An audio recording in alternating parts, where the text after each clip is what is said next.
Hello and welcome to K-Sports Sunday live from the Rex Trailer Boomtown Studios in Waltham, Massachusetts. I'm Liam Mailer, your host for today. Joining me on the other side of the room, or the studio I should say, is Nick and Aman. How you guys doing? I'm doing good, thanks. What's up, Liam? What's up, Nick?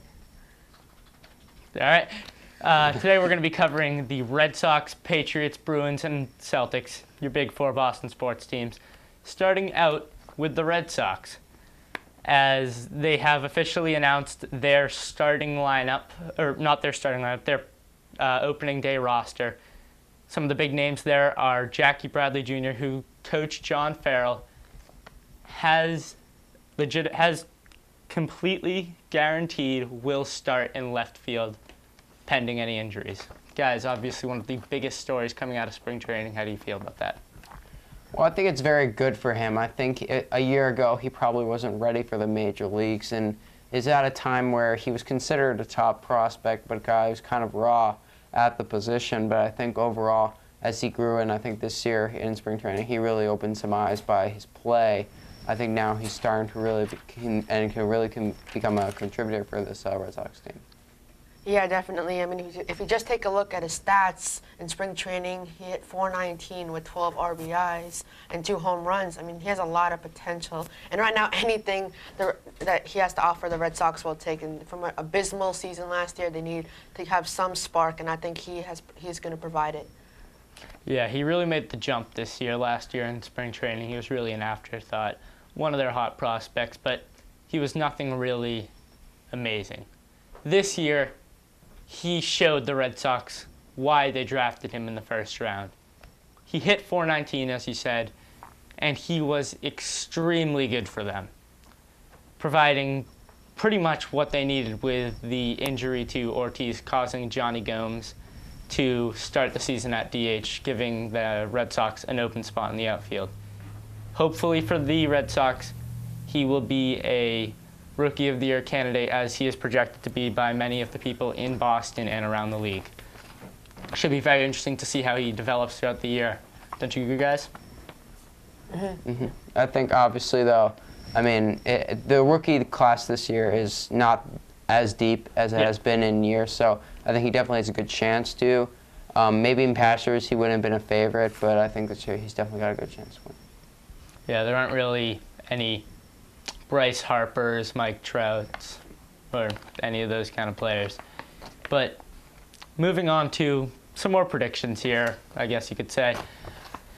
We're going to go around the league here and talk to you about who we think will win every single division in Major League Baseball. We're going to start off with the AL East with the Red Sox, Yankees, Blue Jays, Orioles, and Tampa Bay Rays. Personally, I'm thinking that it's going to be the Rays division, as they have a very strong pitching staff and the rest of the division isn't great, except for the Blue Jays, as they do have a very strong free agent class, but that doesn't always work out, as we've seen in past years with the Red Sox and Yankees. Yeah, I think for me, it's going to be a competition between the Blue Jays and the Rays. Regarding the Orioles, their pitching staff is kind of a mess. I mean, they have potential, but they really got to get their pitching together. And I think the Red Sox and the Yankees, I hate to say it for the Red Sox, but they're not really going to have a chance unless some miracle happens and John Farrell gets the clubhouse really together and united. The Rays, the pitching staff is amazing with Hellickson, Moore, and David Price, the AL Cy Young winner. And the Blue Jays, a lot of big names. They got Jose Reyes, they got R.A. Dickey, Josh Johnson, so there's a lot of potential for them there. I just don't have faith in that working out, personally. For the Blue Jays? As you've seen with the Red Sox. Personally, I think I do think this is essentially the Rays division to lose. They've got the most talent in the division. I think you can't sleep on the Baltimore Orioles. I think the fact is, remember, they made the playoffs a year ago. That's true. And any team, they probably gave the Yankees a decent series, and so I think they played their best baseball at the end of the year. If they can continue that momentum, they did lose a few guys, but if they can continue that momentum, you never know. They might have a shot to win this division or make a wild card. They're a decent team. They're more of the I would almost say, afterthought of the division. But they do have a chance to be the underdogs of the division as well and end up going on a run and possibly winning it. So should be a very interesting division to follow. Move on to the AL Central here, guys. What are your thoughts on that? I got the Tigers all the way. Miguel Cabrera, Triple Crown winner, first time since Carl Yastrzemski. I think he's going to carry his momentum this year, and he's going to do really, really well. And Justin Verlander, time and time again, he proves himself to be a great pitcher. He just always comes through for the Tigers. What do you think? I think this, once again, like this year baseball, there's a lot of teams where you could say, well, this is their division to lose. There's not a lot of divisions where you can say, oh, these two teams are really close together, or these three teams are really close together. This year, it's generally you have one team at the top, and for the AL Central, it's the Tigers. I mean, obviously, when you have guys like Justin Verlander that can anchor a pitching staff, that seems to be becoming more rare in today's Major League Baseball. But I think really they have both. When you have pitching and hitting, then you really are a dangerous team, and I think Tigers probably are maybe the most balanced team in Major League Baseball. I agree. It probably won't be the most interesting division of the year. Yeah. Now we're going to move on to the AL West with the Angels having an absolutely massive payroll this year. Guys, I'm going to say Angels for the simple fact that they do have all the superstars. They have the Mike Trouts. They have, what's Pujols. his face? Pujols, yes, my bad there. They're going to be a strong team this year pretty much no matter what. That's my pick for the division. What about you guys? Yeah, I think Pujols, I have the Angels, and I think Pujols is going to rebound. I mean, his work ethic is great. Last year he didn't do that well, but he spent 2 hours in the cages every day just to get better. And when you have a guy like that in the clubhouse, eventually he's gonna pull out and he's gonna do well. And Mike Trout is what a player. I mean, his hitting and his fielding is unreal for his age and his athleticism. So I just think the Angels are gonna win the division. The Athletics will give them a run for their money, but I think the Angels will pull up. Well, I think the Houston Astros got this one. No, I'm just kidding.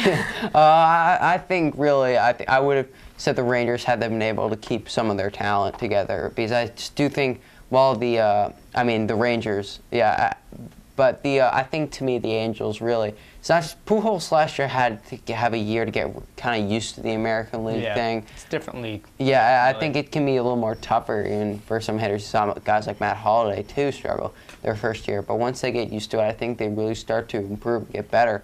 I think, to me, also, it's not that. You also have, with the offense that they have, and I will say pretty good pitching staff, I think the Angels are probably going to have to rely a bit on their offense this year, but I think in a kind of weak division that they're playing in, just like the Central, I think they probably should get through it without much roadblocks. Now, you mentioned the Houston Astros. They will be facing the wow, that was an absolute mess right there. Houston will be facing Josh Hamilton in Texas tonight. And it is an absolute disgrace. Josh isn't on Texas anymore. Oh, Josh Hamilton. Wow, I am. Shows you how much the MLB has deteriorated excitement-wise over the past 10 years or so. But Texas versus Houston, it should be an absolute landslide for Texas tonight. Houston really has no business being really in baseball at this point. I mean, they have a $25 million payroll that is less than what A-Rod's going to make this year. Yeah. It's an absolute disgrace that the MLB does not have a salary cap floor. And it shouldn't be a very interesting game tonight, should it, guys? Yeah, but the salary cap, has been salary crap. That works pretty well. Salary cap has been conquered by the Athletics. You know, if you're familiar with Moneyball, so they have found a way around, but taken years, decades to figure a way around. So, it can be done. You've seen by the Athletics, but the Astros are just abysmal. Well, I mean, Billy Bean's not walking through that door. If you're the Houston Astros, first of all, you don't have the money to pay him anyway, but he's not going to lose his job. The Astros, to me, look, it's a clean slate for them. I mean, you're obviously talking about a team that won like 45, 46 games last year. They were a disgrace. Yeah. So in this game one, they're going to be considered the complete underdog. So they might obviously Texas will probably think, okay, we should win this game, and they probably should. But Houston, you never know. They might just, Texas might play a bad game. They might have opening day rust, and Houston might have less, and you never know. They really don't have a legitimate superstar on that team, and you pretty much need that at this point in Major League Baseball, as it seems like every team's at least got one household name, if not more. Yeah. We're going to move on to the NL now, starting with the NL East. Should be very interesting to see if the Phillies can have a bounce-back year after last year. They weren't as great as in years past. They're actually going to be my pick for the NL East. What about you guys? I think the Nationals are going to win. I mean, I know everyone's saying the Nationals, but just if you take a look at their roster, Steven Strasburg is only getting better. I mean, his innings amount is going to be increased. That means he's going to have more time on the field, and he's going to be helping the Nationals out more. Bryce Harper, he's just a prodigy. Ryan Zimmerman. So it's just really, I think they're gonna definitely win. The Phillies may give them, like the Athletics did to the Angels, a run for their money, but I just don't think they have enough fuel, especially when it comes to crunch time. I'm predicting a bit of a sophomore slump for Bryce Harper myself. So. Really? Well, I mean, the Nationals, I think, simply have to look at the fact that they have too much talent in this division. The Phillies and the Nationals really, last year the Phillies, they were kind of a mess from day one, kind of like the Red Sox here, but they probably even were better in terms of talent.